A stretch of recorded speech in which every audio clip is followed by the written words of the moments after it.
Einstein looked up and saw clouds. Not literal clouds, but when quantum mechanics showed him what was underneath the surface of reality, the entanglement, the non-locality, the spooky action at a distance, he looked at it the way you might look at a sky you were certain was blue and find it doing something impossible, like a thunderstorm arriving from nowhere. He spent the last decades of his life trying to prove the clouds were solid, that the universe was local, that things existed independently in their own right, in their own location, separate from each other and from the minds that observed them. He was wrong. And what Bell and Aspect found underneath the clouds, behind the clouds, prior to the clouds, had been there the whole time. The cloudless sky. But before we go there, I want you to look at your own clouds. Think of that person, the one you can't let go of, the relationship that still makes your chest tighten when their name comes up. Stay with that contraction. By the end of this episode, quantum physics is going to tell you exactly why you cannot let go. And the Dharma is going to show you why you don't need to. Welcome back to Quantum Awareness. Sound is emptiness, emptiness is sound, where we explore the fascinating intersection of quantum mechanics, neuroscience, and Buddhist philosophy. I'm QP, your quantum preceptor. Before we go any further, if these conversations have been landing somewhere real for you, please like and follow. Share it with one person who might really need to hear it. That's how the Dharma moves in the modern world.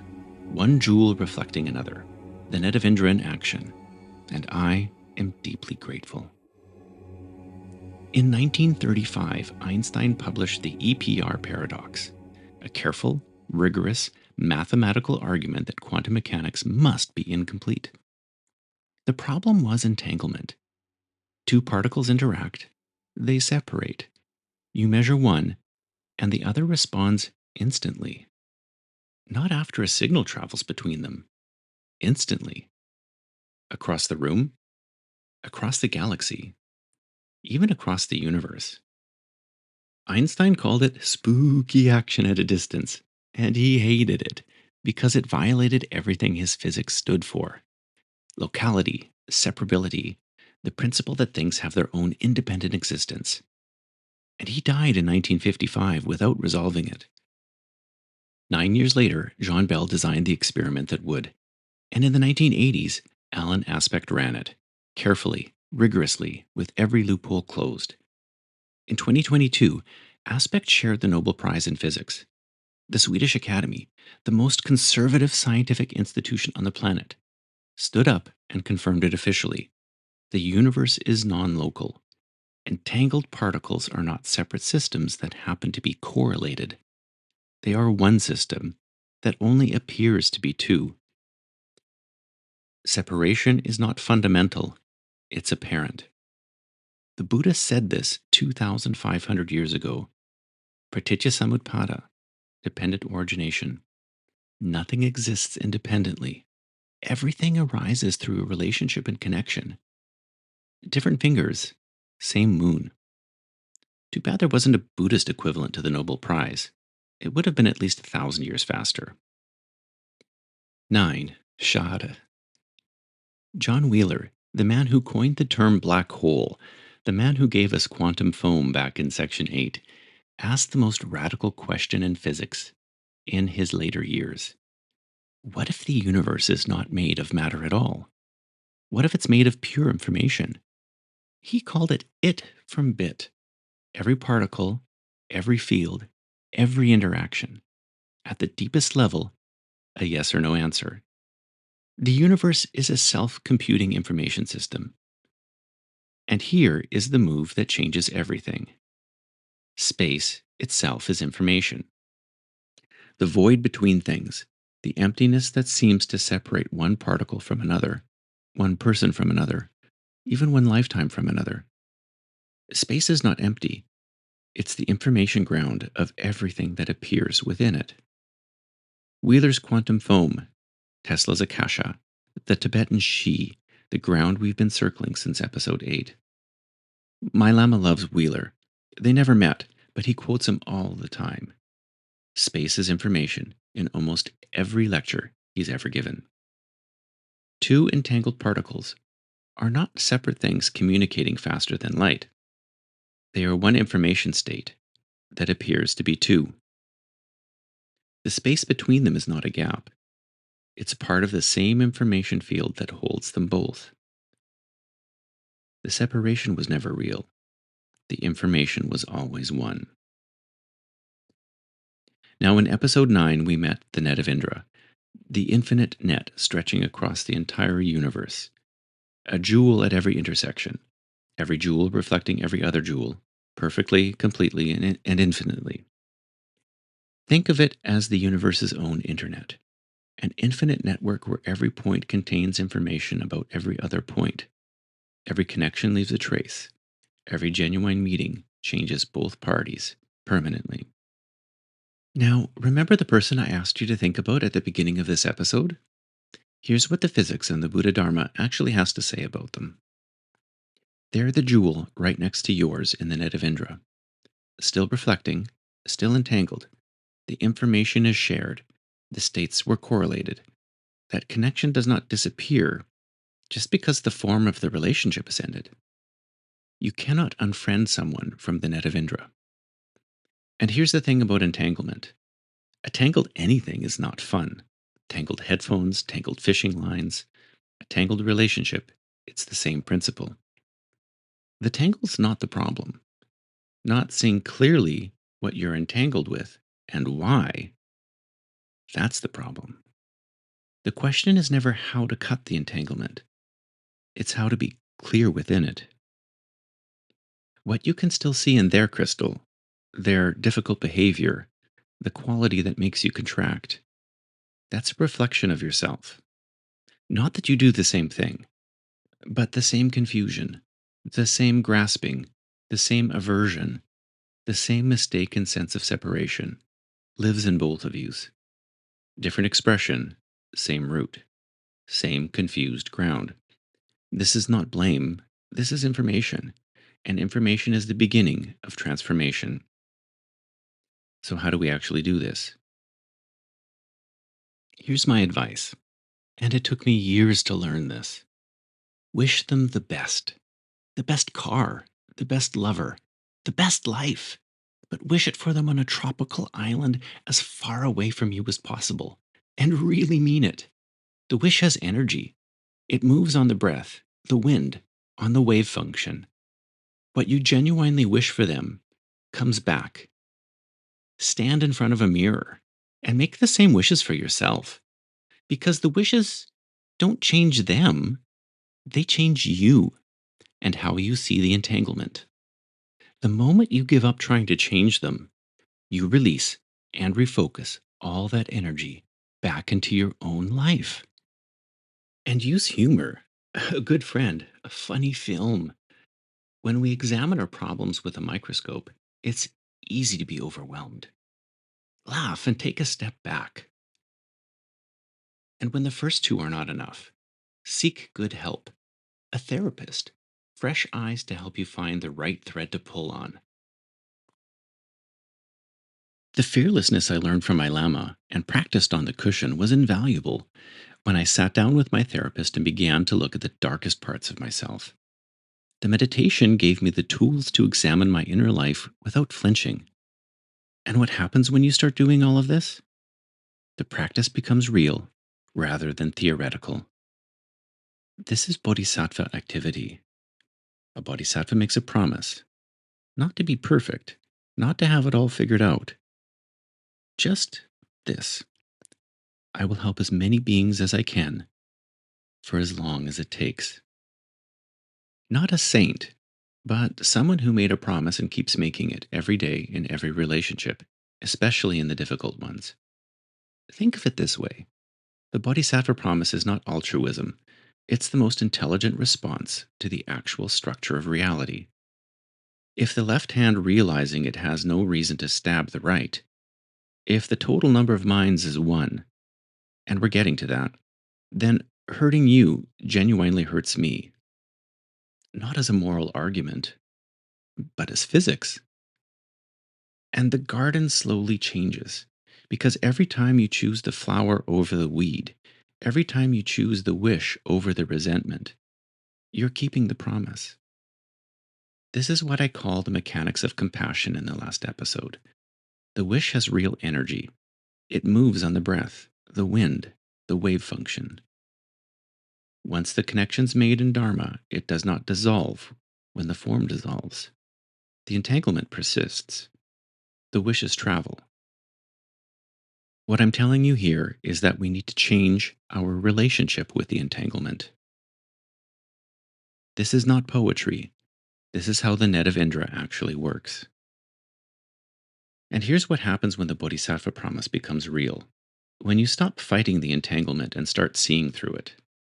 There's a Tibetan word for it, Daetong. Day means bliss. Tong means emptiness.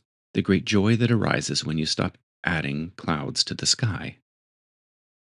Not the relief of a problem solved, not the satisfaction of being right, but something much larger. The joy of recognizing you were always already what you were looking for. We all want a cloudless sky. Every one of us. Every being in the net of Indra.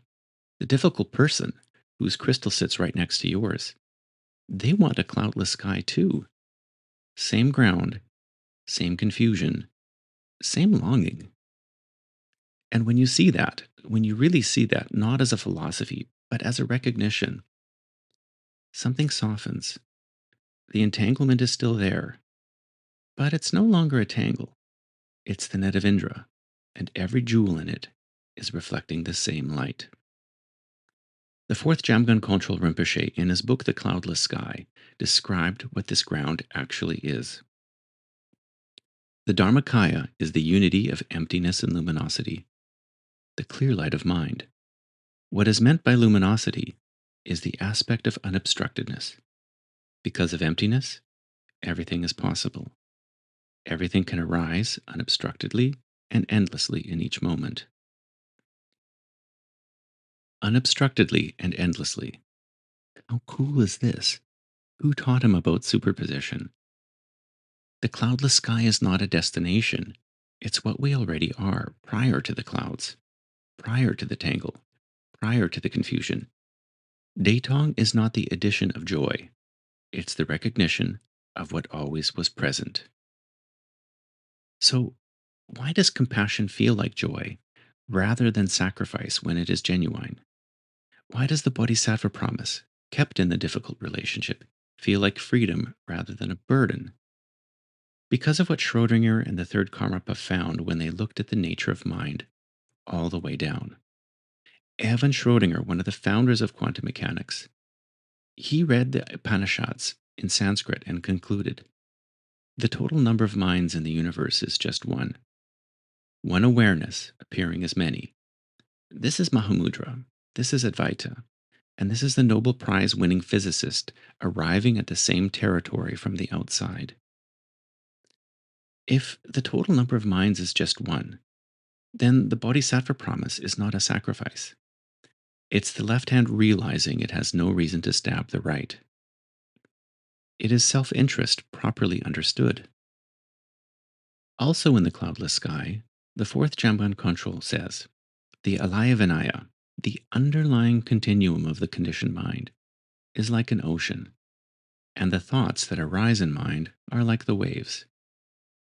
Ocean and waves are not separate from each other. Waves are part of the ocean, they come out of it and return to it. The wave is not separate from the ocean. You are not separate from the person whose behavior makes you contract. The tangle and the cloudless sky arise from the same ground.